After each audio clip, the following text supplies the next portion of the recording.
Y ahora vamos a entrar en detalles. Incendió tu casa, vos fuiste el único que se pudo salvar, pero murieron tus viejos, tus hermanos, un chiquito que dormía ocasionalmente. Y tu Pilar, tu, tu abuela, tu querida abuela, murió en estos últimos días. Sí. Ujú. Me estoy rearmando, Guille. Pasó una semana y pico recién. Falleció el primero, La abuela Norma. la abuela Norma. Obviamente, como digo, con todos los que hablo por teléfono, la realidad es que esto entiendo mejor que nadie, que es la ley de la vida. Mi abuela tenía 92 años y te imaginas que lo sé, desgraciadamente, porque tengo un hermano de 9 y uno de 14 en un cementerio, ¿no? Entonces entiendo que esto era la ley de la vida.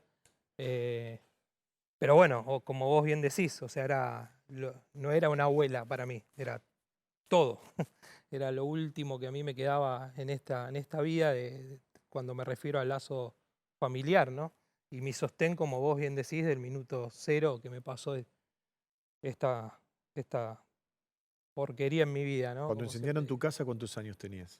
16, Ujú. 16 años. Y este sujeto, Fructuoso Álvarez González, que fue quien había advertido, quien estaba pidiendo, entiendo, un dinero de una deuda que era mucho más de lo que se tenía que Sí. deudar. Recordemos un poquito la historia. A ver, obviamente, por esto que yo tenía 16 años, te imaginas que yo la interna de los negocios que tenía mi viejo con él no lo Sí, sí, sí, sabía. Yo claro. sabía que mi viejo tenía una fábrica de zapatillas.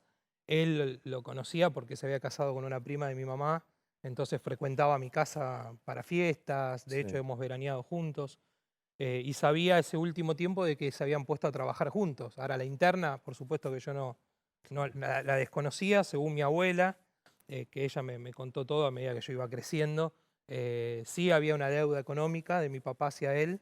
eh, que bueno, viste, yo en ese momento empecé a preguntar todo y después llegó un momento que la verdad, Guille, dije, y si mi viejo le debía 5 millones de dólares, creo que nada justificaba hacer este Desde desastre que luego, hizo y mis hermanitos no tenían nada que ver desde luego. y no era la forma.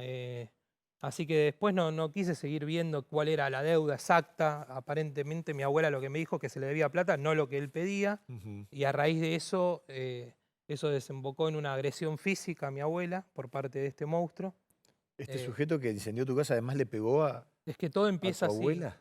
Sí, él la cita a mi abuela, creo que fue 6 meses antes del incendio, más o menos. La cita a mi abuela y le quiere hacer firmar unos documentos porque la fábrica, la propiedad, estaba a nombre de mi abuela, Norma. Entonces mi abuela, obviamente porque estaba este vínculo familiar y ella tenía Este sí, hombre estamos hablando, ese que está ahí. ese monstruo. Eh, bueno, la citó a mi abuela y le quiere hacer firmar ese documento y mi abuela se niega. Entonces él, ahí yo le digo monstruo porque de ahí empezamos con ese nombre, ¿no? La empezó a agarrar del pelo, le empezó a arrancar mechones de pelo, diciéndole, perdón la palabra, vieja de mierda, me firmás porque te morís acá. Mi abuela se negó a firmar, entonces sacó un paquete con cocaína y empezó a meterle en la nariz a mi abuela. ¿Cómo? En ese momento la prima de mi mamá que estaba en la casa le empezó a gritar, le dijo, a la tía no la toques, llamalo al negro, que el negro le decían a mi papá. Ujú. Mi abuela dice que en ese momento él se da vuelta y le dijo, hija de puta, subí porque te mato a vos y a tus hijas. La prima de mi mamá se dio media vuelta, subió. Mi abuela seguía sin firmar, no le bastó con eso, se bajó el pantalón, empezó a pasarle el pene por la cara y, y bueno, y en ese momento la prima de mi mamá la llamó a mi vieja y ahí empezó el infierno. La amenaza. De, Claro, cuando mis viejos, mi mamá, te imaginas que cuando vio a mi abuela en ese estado y se enteró de todo esto, o sea, mi vieja, tu abuela querida, ¿con quien vos vivías con ella, con mm, Norma? este último año no, por pedido de ella estaba en un geriátrico, Sí. así que imagínate cómo la pasé con todo esto No, sin duda. Encima en este en contexto. este Pero digo, contexto. tu abuela fue quien en principio tuvo que soportar el calvario de la amenaza 6 meses antes de que mataran a toda tu familia. Sí, fue muy terrible porque ella, claro, ella verdaderamente lo vio. Después de esa agresión, ella estaba continuamente, le decía a mi vieja, vendamos todo. Yo me Algo va a acuerdo, pasar, este tipo sí, está loco, puede llegar a ser lo y que porque ella prometía. lo sufrió en carne propia. Claro. Entonces Y ella lo que está decía, describiendo, le quiso poner cocaína en la nariz, le pasó su miembro por la cara. ¿Qué? hicimos la denuncia, mi mamá y mi papá hicieron la denuncia y ahí es cuando empezaron las amenazas del incendio, ¿no? Ujú. Saquen la denuncia porque los quemo a todos. llamaba a cualquier hora, generalmente de madrugada.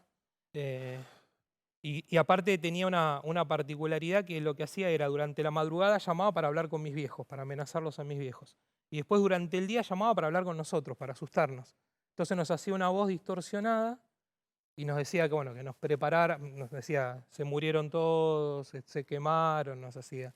Entonces con mis hermanitos obviamente que nos recontra asustaba esa voz, Psicópata, porque... pero mis viejos nunca ¿Ustedes pensaron sabían en de qué se esto. trataba cuando los amenazaba a ustedes? No, mis viejos me acuerdo que nos ¿Los decían, resguardaba? sí, como que no le demos bola, que nada, que era Cacho, porque le decían Cacho a él, que era Cacho, que estaba enojado, pero que se iba a pasar.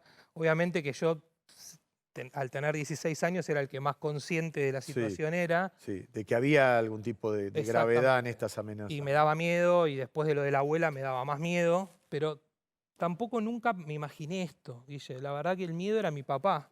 ¿Viste? Yo le hablaba mucho con mi mamá y le decía, ¿viste? Mi miedo era que vaya a la fábrica y le hago a mi viejo. Ujú. No me imaginé nunca que podía meterse con nosotros, menos pensar en prender fuego a la casa mientras dormíamos. Era algo, ¿viste? Que no. Sí. Solamente mi abuela era la que pensaba que podía Y, ser. y hoy, la- Matías, sin tu abuela, ¿cómo vas a seguir tu vida? ¿Con quién estás? ¿Quién te acompaña? Porque esto es una lucha. ¿Este señor está en eh, libertad? Ahora está preso, estoy esperando el fallo. Todos los años espero el dictamen. Viste que en la Argentina es muy particular en estos aspectos. Sí. O sea, él está, por la cantidad de años, le habilita a pedir todos los años un beneficio, sea la libertad condicional, salida transitoria. Entonces, ante cada pedido tengo que aguardar la decisión del fiscal, del juez, de la Cámara. ¿Todavía Y tenés miedo de que así, te pueda matar? hoy ya que no está la abuela, sería un hipócrita si te digo que tengo miedo. Ya me quitó todo. ¿Qué miedo puedo tener?